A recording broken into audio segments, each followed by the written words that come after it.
बहू और बेटी की सर्दी। बाप रे बाप, दिसंबर में ही बर्फ वाली बारिश होने लग गई। बहुत ठंड लग रही है, जल्दी से घर पहुंच जाऊं। चंद मिनट में अनन्या अपने घर के अंदर आती है और उसकी किटकिट की आवाज सुनकर सरोज कहती है, हाय मेरी फूलों सी बच्ची, बारिश में कितना भीग गई है। ठंड का मौसम वैसे ही चल रहा है, ठंड लग गई होगी ना। रुक जा, मैं तेरे लिए हीटर चलवाती हूँ, तू कपड़े बदल। अरे ओ मरजानी, कहाँ चली गई? जल्दी से हीटर चालू कर। जी माँ जी, मैं अभी करती हूँ। फिर ननद अनन्या कपड़े बदल कर आती है और आरुषि ननद के कमरे में हीटर ऑन कर देती है। माँ, बहुत ठंड लग रही है। अरे तू भीग कर क्यों आई? आरुषि ने तुझे छाता नहीं दिया था? माँ जी, मैंने तो दीदी को कहा था, पर दीदी ही जल्दबाजी में चली गई।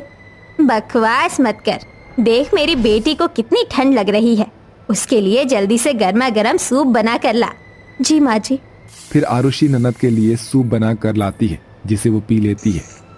अब खड़ी क्या है, जाकर रसोई के बर्तन धो ले, इतने गंदे बर्तन पड़े हैं। वो मम्मी जी, बारिश के बाद मुझे बहुत ठंड लग रही है, मैं सोच रही थी कि गीजर चलाकर पानी गर्म कर लूं और फिर बर्तन धो लूं। अरे वाह, तू तो बहुत अच्छी बहू है।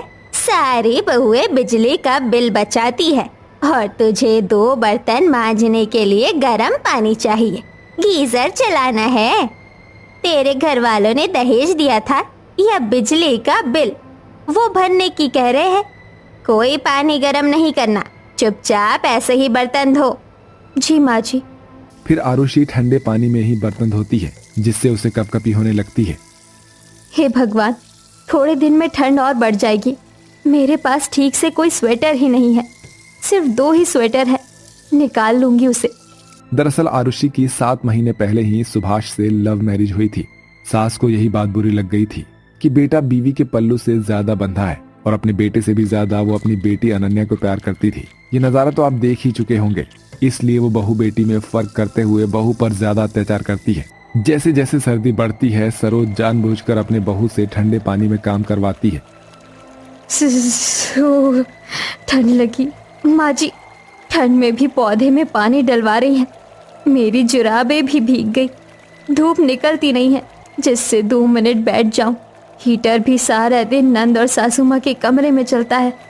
उंगलियां देखो, ठंडे पानी की वजह से दर्द करने लगी है। ओ भाभी, अकेले में क्या बड़बड़ा रही हो? घर का काम करने से बचने के लिए बाहर हो, अंदर आकर मेरे और माँ के लिए चाय बनाओ। आई दीदी। फिर आरुषि रसोई में जाकर सास और नंद के लिए चाय पकौड़े बनाकर देती है। सरोज जानबूझकर कमरे के मोटे मोटे तकिया, चादर, कंबल निकाल कर दे देती है। ये ले बहू, बहुत गंदे हो गए हैं, इन्हें धो दे। जी माँ जी, कल ही तो मैंने कपड़े धोए थे।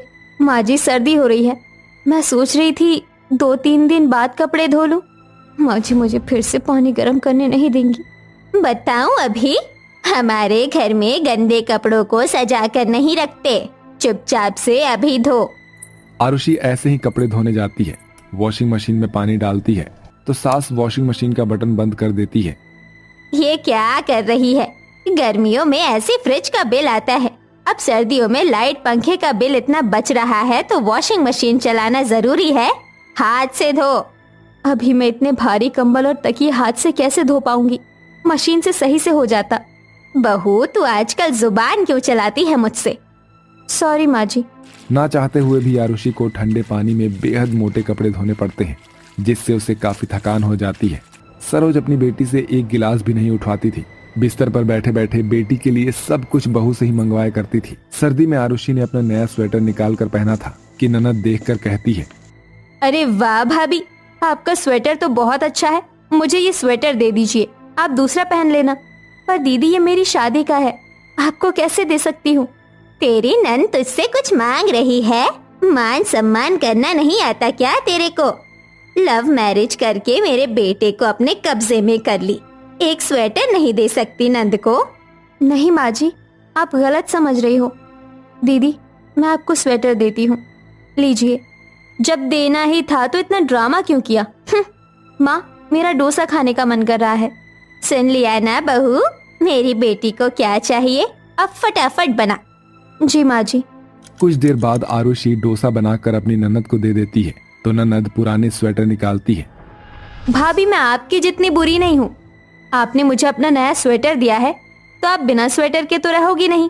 ये लो, मेरे कुछ हल्के पुराने स्वेटर हैं, मैं नहीं पहनती पर आप पहन लो। सही है, इसकी यही औकात है, अब जाए यहाँ से। सास और ननद के ताने सुनकर आरुषि की आंखों में आंसू आ जाते हैं। वो घर के दूसरे काम में लग जाती है। वक्त गुजरता है। अनन्या ढीठ लड़कियों में से थी। सरोज तो अनन्या की सारी ख्वाहिशें पूरी करती थी, पर सरोज का एक भी काम उसकी बेटी नहीं करती थी। अरे मोरी मैया, मेरे पैर में बड़ा दर्द हो रहा है। अनन्या, तेरी भाभी काम कर रही है, जरा मेरे पाँव में बाम लगाकर पट्टी बांध दे। क्या क्या है ये अजीब अजीब से काम? अब मुझसे मत करवाया करो, मुझे बाम की महक चढ़ जाती है। ईयू, और पैर छूना भी गंदा लगता है। मजबूरन सरोज को अपने पैरों में खुद बाम लगाना पड़ता है। अक्सर अनन्या अपनी माँ के काम को नकार दिया करती थी। कुछ दिनों बाद उसकी शादी हो जाती है तो वो अपने ससुराल चली जाती है। सरोज का सर्दी में अपनी बहू पर अत्याचार करना खत्म नहीं होता।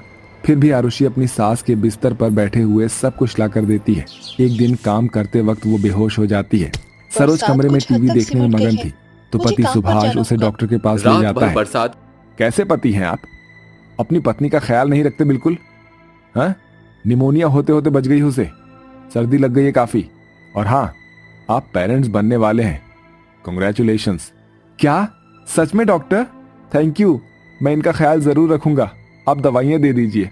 घर आकर सुभाष अपनी माँ को खुशखबरी देता है। क्या मैं दादी बनने वाली हूँ? अरे वाह बहू, अब से तू आराम कर, काम मैं करूँगी। मैं पोता खिलाने वाली हूँ। तेरी हालत ठीक नहीं है ना? ये तो माँ जी आपको पहले सोचना चाहिए था। अब मैं अपने बच्चे को आपको नहीं खिलाने दूंगी। आज मेरी ऐसी हालत आपकी वजह से ही है। सॉरी माँ जी, आपसे मुझे इस तरह बात करनी पड़ रही है, पर आपको सुधारने के लिए इतना करना पड़ेगा। आरुषि, चलो कमरे में आराम करो।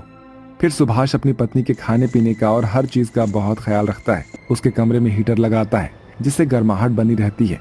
वहीं सरोज भी सर्दी में घर के काम खुद करती है, जिससे ठंड में उसे बहू के काम करने का एहसास होता है। एरी मोरी मैया, 4 दिन से ही हालत खराब हो गई मेरी। बहू को कितनी ठंड लगती होगी। मैंने उसके साथ कैसा व्यवहार किया है और अपनी बेटी को उसके स्वेटर भी दे दिए। बेचारी मेरी बहू। कोई बात नहीं, मैं इसी के लायक हूँ। 3 दिन बाद वो बहू को बच्चे की सेहत के लिए गोंद के लड्डू बना कर देती है और कपड़े धोने जाती है कि आरुषि सरोज के हाथ से कपड़े ले लेती है। माँ जी, आप इतना परेशान क्यों हो रही है? ये कपड़े मैं धो लूंगी। देखिए, आप कांप रही हैं। अरे तू भी तो ठंड में ऐसे ही परेशान होती थी, कपड़े धोती थी। समझ आ रहा है मुझे कि मैंने तेरे साथ कितना गलत किया था और मेरी खुद की बेटी मेरा काम नहीं करती थी, पर तू जरूर करती थी। बहू, तू मेरे होने वाले पोते पोती को मुझसे दूर मत कर। माफ कर दे मुझे। घर का सारा काम अब से मैं करूंगी। अरे अरे माँ जी, मैं कौन होती हूँ आपको आपके पोता या पोती से अलग करने वाली? वो तो बस एक मजाक था, ताकि आपको एहसास करवा पाऊँ। आपको अपनी गलती का एहसास हो गया, बहुत है। मैंने तेरी शादी होने पर नौकरों को भगा दिया था ताकि सारा काम तू करे। अब मैं बुला लूंगी फिर से, क्योंकि मैं तेरा ख्याल रखना चाहती हूँ। इस तरह सरोज को अपनी गलती का एहसास होता है और वो बहू को अपने गले से लगा लेती है, फिर उसका ख्याल रखती है। कुछ महीनों बाद वो एक प्यारी सी बेटी को जन्म देती है। दोस्तों, मेरी सासू माँ को तो एहसास हो गया, पर एक बात जरूर कहूंगी। बेटी तो ससुराल चली जाती है, लेकिन उनके घर को हमेशा बहू संभाल कर रखती है। इसलिए बहू के साथ ऐसा व्यवहार कभी नहीं करना चाहिए। अमीर और गरीब बहन की ससुराल में पहली सर्दी। माँ, अक्टूबर का महीना चल रहा है, अगले महीने से सर्दी शुरू हो जाएगी। मैं जानती हूँ बहू, सर्दी आते ही तो मेरा दम बिल्कुल आधा हो जाता है। मैं कोशिश करूंगी कि इस बार सर्दी के कपड़ों वगैरह की तैयारी मैं पहले से ही कर सकूं। माँ, थोड़े से गर्म कपड़े तो मेरे माँ बाबा ने भी दहेज में दिए हैं, तो आप कपड़ों की तरफ से ज़्यादा टेंशन मत लो। जो समय पर होगा वो देखा जाएगा। अभी देखो माँ, मैंने सभी के लिए लौकी के कोफ्ते बनाए हैं। चलिए मिलकर खाते हैं। देवी का परिवार एक प्लेट में अपने लौकी के बनाए कोफ्ते निकालकर सभी एक साथ मिलकर खाना खाते हैं। एक तरफ थी ये गरीब घर की आपस में मोहब्बत, जो कुछ न होते हुए भी एक साथ सिर्फ थोड़े से लौकी के कोफ्ते खाकर ही बहुत खुश थे। तो वहीं दूसरी तरफ, क्या माँ जी, आज आपने फिर से रामू काका को बोलकर यही मटन चिकन बनवा दिया? अरे ये सिर्फ मटन और चिकन का मीट है बहू, ये डिशेस तो अलग अलग हैं। कुछ भी हो, लेकिन मुझे नहीं खाना है। मैं तो चली अपने लिए पिज्जा ऑर्डर करने। देख बहू, ये खाना भी मैंने तेरे लिए खास ही बोलकर बनवाया था। इस तरह से खाने की बर्बादी अच्छी नहीं है। माँ जी, सिर्फ मेरे खाने से ही खाने की बचत नहीं होगी। और हाँ, एक और बात, मुझे फर्क नहीं पड़ता कि खाना बर्बाद होता है या नहीं। मुझे जो खाना है मैं तो वही खाऊंगी। दिव्या ऐसे बोलकर अपने कमरे में आ गई और उसने बाहर से बहुत सारी खाने पीने की चीजें ऑर्डर कर दी। वैसे दिव्या और देवी दोनों ही बहनें थीं, लेकिन उन दोनों की अलग अलग घरानों में शादी हुई थी। दिव्या को एक अमीर ससुराल मिला था, जिसकी वजह से उसके कदम हवा में उड़ने लगे थे। तो वहीं छोटी बहन देवी की शादी एक अच्छे लेकिन गरीब घराने में हुई थी। ऐसे ही दिन बीतते गए और अब सर्दियों का मौसम आ चुका था। माँ जी, आपको सर्दी लग रही है क्या? अरे नहीं, आप तो कांप रही हो। आपकी जर्सी कहाँ पर है? बहू, मेरे पास तो बस ये हल्का सा स्वेटर है और तुझे कुछ नहीं मिलेगा। माँ, जितनी आपकी उम्र हो गई है उस हिसाब से बस ये एक स्वेटर काफी नहीं है। ये लीजिए, आप मेरी शॉल ओढ़ लीजिए। पर बहू। माँ जी, ज्यादा परवर मत कीजिए। चलिए अब जल्दी से मुझे इसे आपके उड़ाने दीजिए, फिर आप देखिएगा आपको कितनी गर्माहट मिलेगी। देवी ने अपनी शॉल अपनी सास को उड़ा दी। अब कुछ सुकून सा मिल रहा है बहू। बहू, तेरा सिर्फ नाम ही देवी नहीं, बल्कि तू तो सचमुच की ही देवी जैसी है। माँ जी, आप भी ना। एक तरफ देवी के घर में ये सब चल रहा था, तो वहीं दूसरी तरफ दिव्या। आय हाय, कितनी ज्यादा सर्दी हो रही है। मुझे तो हीटर में भी सुकून नहीं मिल रहा है। बहू, जरा मेरी टांगों पर तेल से मालिश तो कर दे। माँ जी, कभी कहती हो कि हीटर चला दे, कभी ब्लैंकेट दे दे, अब बोल रही हो कि तेल से मालिश कर दूं। मैं क्या आपको आपकी नौकरानी दिखाई दे रही हूँ? बहू, अपनी ही सास के 2-4 काम करने में क्या तू नौकर बन गई? मुझे आपके इन ओल्ड से सवालों के जवाब नहीं देने हैं, इसलिए बेहतर होगा कि आप चुप रहें। वाह, क्या जमाना आ गया है। बहुएं अपनी सास से इतना मुंह चलाने लगी हैं। वाह, आप तो अपनी ये ओवर एक्टिंग बंद नहीं करोगी, है ना? और मुझे आपकी ये ओवर एक्टिंग दिखनी नहीं है, इसलिए मैं तो चली अपने दोस्तों के साथ किटी पार्टी करने। दिव्या अपने दोस्तों के पास पार्टी करने निकल गई। वो हमेशा इन्हीं सब में अपना पैसा और समय बर्बाद किया करती थी। ऐसे ही एक दिन, बाबा, माँ, ये लीजिए चाय। शुक्रिया बहू, तू कितनी मेहनत करती है। आपकी सेवा करना मेरा धर्म और कर्तव्य दोनों है, इसलिए आप मुझे शुक्रिया मत बोलिए।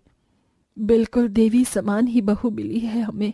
जैसा इसका नाम है वैसा ही स्वभाव। देवी के ससुराल वाले उससे बहुत ज्यादा खुश थे। वो सभी एक ही कंबल में चारों तरफ बैठे हुए ये बातें कर रहे थे। वो लोग गरीब बेशक थे, लेकिन एक दूसरे की मोहब्बत से ही उनका गुजारा अच्छे से हो रहा था। और वहीं दूसरी ओर, पता नहीं ये बहू घर कब आएगी। ये दिव्या आखिर रोजाना जाती कहाँ पर है? अरे बेटा, वही अपनी किटी पार्टी वगैरह में ही बिजी रहती है तेरी बीवी। आज ये दिव्या घर आ जाए तब मैं इसे बताऊंगा। मयंक ऐसे बोल ही रहा था कि तभी दिव्या आ गई। उसके हाथों में बहुत सारे शॉपिंग बैग्स थे। कहाँ गई थी तुम? आप दोनों मुझे ऐसे क्यों घूर रहे हो? मैंने पूछा कि तुम कहाँ गई थी। बता रही हूँ, ऐसे गुस्सा मत कीजिए। मैं अपने फ्रेंड्स के साथ शॉपिंग पर गई थी, और देखिए माँ जी, मयंक जी, मैं वहां से कितनी सुंदर सुंदर कार्डिगन्स लेकर आई हूँ। बहू, तू पिछले हफ्ते ही तो कार्डिगन लाई थी, आज फिर से? ओहो माँ जी, आप हमेशा ही मेरे सामान पर क्यों नजर रखती हो? अब सर्दी है तो मैं कार्डिगन तो लेकर ही आऊंगी ना। सर्दी हमारे लिए भी है दिव्या, लेकिन हम तो बेवजह तुम्हारी तरह फिजूल खर्ची नहीं कर रहे हैं।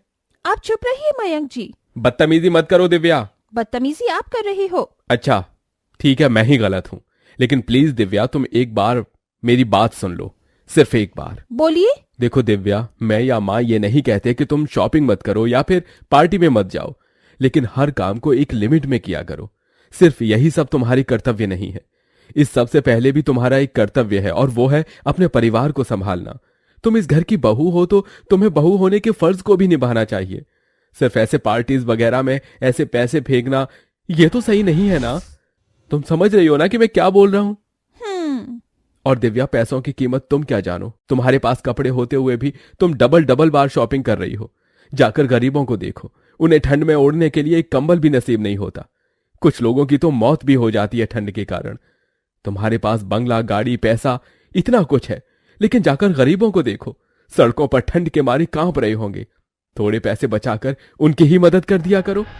मयंक ने दिव्या को बहुत समझाया। अपने पति की बात दिव्या को समझ आ गई और वो मयंक से माफी मांगते हुए बोली, मयंक जी, माँ जी, मुझे माफ कर दीजिए। अभी तक मैं बहुत गलत कर रही थी। अपनी मनमर्जी करना अच्छा है, लेकिन एक सीमा के अंदर। मैं ये बात समझ गई हूँ और अब बस मैं आपकी माफी चाहती हूँ। कोई बात नहीं बहू, तुझे बात समझ आ गई, बस यही काफी है। मानती हूँ कि अमीर है हम, लेकिन अमीर होने का मतलब ये नहीं कि फिजूल खर्ची करे। क्या पता नसीब कब पलट जाए। जी माँ जी, अब मुझे अकल आ गई है। मैं भी ये जानकर बहुत खुश हूँ कि तुमने मेरी भावनाओं को समझा। चलिए, जो सामान में लेकर आई हूँ मैं इसे भी वापस कराऊंगी। इसके बाद आप इन पैसों को गरीब लोगों की मदद करने में इस्तेमाल कर लेना। दिव्या की बात सुनकर मयंक को बहुत खुशी हुई। दिव्या ने अपनी लाई हुई सारी फालतू की चीजें वापस कर दी और उसके बाद मयंक और दिव्या ने मिलकर गरीब लोगों की बस्ती में सभी को सर्दियों के कंबल बांटे।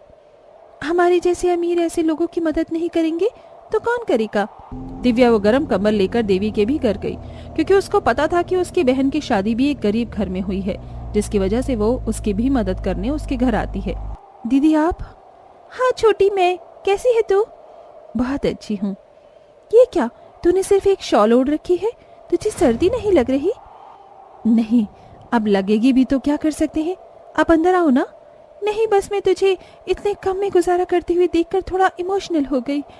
जल्दी से ये ब्लैंकेट रख ले, फिर किसी दिन तेरे घर आऊंगी। अभी चलती हूँ। मेरी बहन कितनी गरीबी में गुजारा कर रही है और मैं होके फालतू के पैसे उड़ा रही थी। आज जाकर समझ आई पैसों की कीमत, अपनी गरीब बहन को देखकर। दिव्या अपनी बहन को ब्लैंकेट देकर आ गई। उसे अब गरीबों की सर्दियां देखकर अपनी गलतियों का एहसास हो रहा था और उसकी आंखें भी खुल चुकी थी और अब दिव्या भी अपने परिवार के साथ खुशी खुशी रहती थी। तो देखा दोस्तों, अमीर और गरीब बहन की ऐसे ही थी कुछ पहली सर्दी, जहां एक तरफ एक बहन के पास सर्दी में ओढ़ने के लिए एक कंबल नहीं था, वहीं दूसरी बहन को पैसे उड़ाने से फुर्सत नहीं थी।